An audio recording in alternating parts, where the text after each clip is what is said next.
This is a book review of the mighty Thor. This is an epic collection, The God of Thunder, and it's volume 1, and it's for 1962 to 1964 period. Came out in 2014 and includes the Journey into Mystery 83 to 109. It includes the Thor stories as well as the backup stories, Tales of Asgard. Doesn't include the other backup stories that used to be included. So, just going to quickly run through this. It's just a brilliant book. It's of course got the origin of Thor, Thor being the god of thunder, of course, introduces all the various characters such as Loki, Odin, Heimdall, etc. So I'm just going to power of Thor. I'm not going to spoil anything in terms of the origin. Most people probably come to this, know the origin of Thor, where he finds the little stick, and of course, miraculously, he turns into Thor. And of course, he's battling the stone men in the initial story. Not the world's greatest start point, the villains, but of course, it started the whole ball rolling. The power of Thor. They always did it in chapters in these sort of early comics. So, just great story. Restoration is brilliant as ever. And issue 84. Now, some of the villains were a bit weak. I have to say, initially, I guess they were just obviously Stan Lee and Jack Kirby. They were starting the Sinnot and Heck, but I loved this Jane Foster. I mean, Jane Foster really, obviously, after a while, did grow into a much greater character than what she is here. You got Don Blake setting sail on a boat, a ship. And it's good stories, but the villains are rubbish. Frankly, the Executioner. Still, however, that changes with the next issue. Journey into Mystery, 85. And that's Thor. Loki! Great shot of him standing above.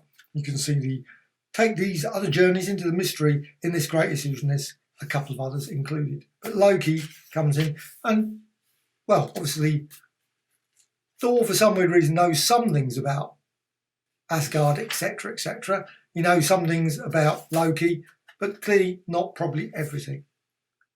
Greetings, Thor. It's been a long time, he says.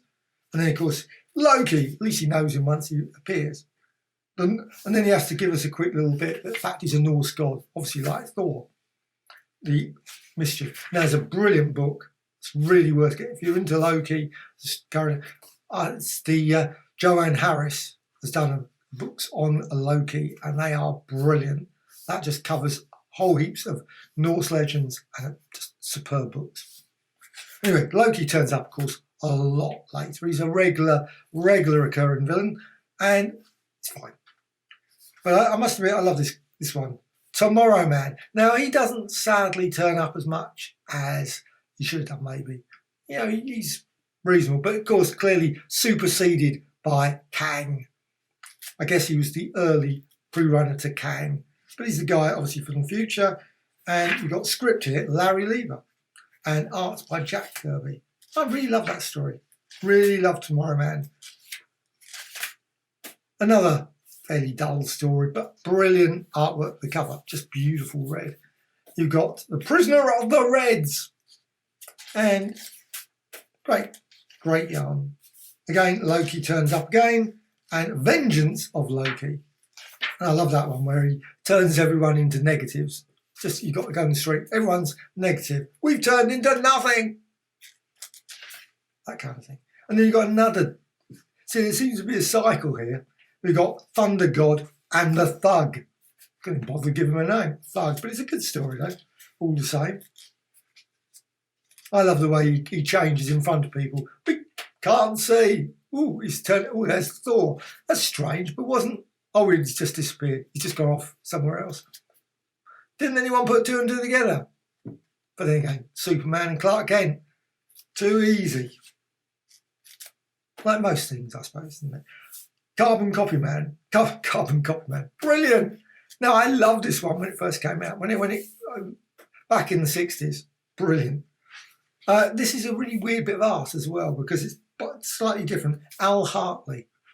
But I really loved Al Hartley's work. He did lots of like Patsy Walker, those sort of things. And Linda Carter, those sort of Millie the Model kind of stuff. But I loved it. I loved that sort of stuff, and I love this as well. So you got sort of Jane Foster, I suppose, Linda Carter. Villains-wise, they're a bit sort of mix of the Skrulls, I suppose. Sandu, the Master of the Supernatural. Of course, you've got Loki involved again. Good old Loki. Can't beat Loki. Loki again. So Loki turns up quite a bit. But then we've got a great bit where I love the way that Odin turns up, and there's some good stories there. Journey into Mystery, Radioactive Man. I love Radioactive Man. Now, I wouldn't want to go near him. I must admit, it's pretty awkward having a guy called Radioactive Man walking around the streets. And he's obviously pretty powerful. He doesn't appear much. He did turn up in The Masters of Evil, but I can't recall particularly vast amounts of appearances of late. Loki again, just a great story. Then you've got the duplicate one. This was quite good. Robot, sort of android. He's solving the world's most... Yeah. Merlin the Mad. So there was a whole batch of great stories here. I love these stories. Lava Man, I should say, because the Lava Men turned up in the Avengers. But this is just a classic story. Now, this is, of course, brilliant bit of work. Inked by Don Heck, obviously Jack Kirby. But you can always tell the difference. That's why I love whenever people say, oh, it's Jack Kirby. But I always think it's Jack Kirby, but it also includes the inker. And Don Heck, you look at this, you can see Don Heck. Straight with a certain page, it looks like Don Heck. I mean, if someone said that's Jack Kirby, I would probably go, maybe. I'm not very good at that sort of thing. But then this is the first issue of Tales of Asgard, drawn by Jack Kirby, of course, and inked by G. Bell. I don't know what his name was. G. Bell. Thor meets the human cobra. Brilliant story again. Excellent classic. Again, another Tales of... They did this sort of split. And this book, unfortunately, actually, in many ways, I wish, me quibble, they would have done stories, all of Thor's Journey in the Mystery, all the way through. And then at the back, put all the Tales of Asgard all the way through, instead of splitting them up. It just seems a bit odd. Mr. Hyde, we had some really good stories. We had the Cobra and then Mr. Hyde. Surtur. Jane Foster, of course. Hyde. Storm Giants. Zarko, the Tomorrow Man. Right. Invasion of Asgard. And then you get to find out a little bit about Thor in the early years of Thor and Loki. And great story. Actually, yeah. Then Enchantress and Executioner. Now that was a favourite of mine. Enchantress, wow. I'd have fallen for it instantaneously. I'm certain. Would have been a hopeless case. She wouldn't have had even, what's her name? That would have been me finished. Executioner, well, he actually wasn't too bad, I guess. Obviously, initially he was a bit... But you got these stories. You got brilliant ones, Surtur and Ymir. And again, we got the brilliant classic. I love this story. The story was great. And I loved his ray where he showing Thor going back all the way to... Now, hang on. If you've got a device that does that, why don't you use that more often? And maybe you might think, you know what? Don Blake. No, too unlikely. Here it goes. Ridiculous. But of course, like all these villains, they never seem to ever reuse something. Do they forget it ever? Based on. But this is just brilliant. Then you got the Grey Gargoyle, great character.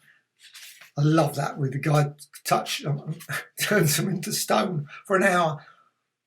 That's pretty bad. It's pretty bad. I wouldn't want that. Magneto. Now I love this one, the Magneto one. This Magneto story didn't turn up in the UK for some weird reason. It might have done in the earlier Fantastics and Terrifics, I can't remember. But for some weird reason, we had the Thor comics, obviously, were in Spider-Man Weekly in the UK.